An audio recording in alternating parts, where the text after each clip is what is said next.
Do you know the most beautiful words in the whole world? Words that can open the doors of Jannah?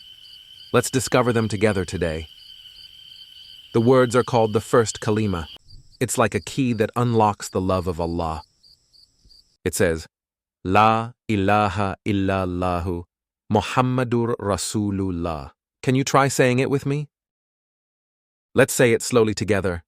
La ilaha illa-llaahu, Muhammadur-Rasoolu-llaah. It means there is no God but Allah, and Muhammad, sallallahu alayhi wa alihi wasallam, is the messenger of Allah. But wait, toys, games, and money, they can never be our God. Only Allah is the one we worship. And who showed us how to love Allah? The messenger of Allah, Prophet Muhammad, sallallahu alayhi wa alihi wasallam. Every time you say this Kalima, angels write it down, shining in your book of good deeds. Let's say it together now, louder, brighter, and happier. La ilaha illa-llaahu, Muhammadur-Rasoolu-llaah. La ilaha illallah Muhammadur-Rasoolu-llaah.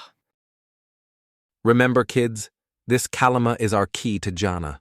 Hold it in your heart, say it with love, and live by it every day.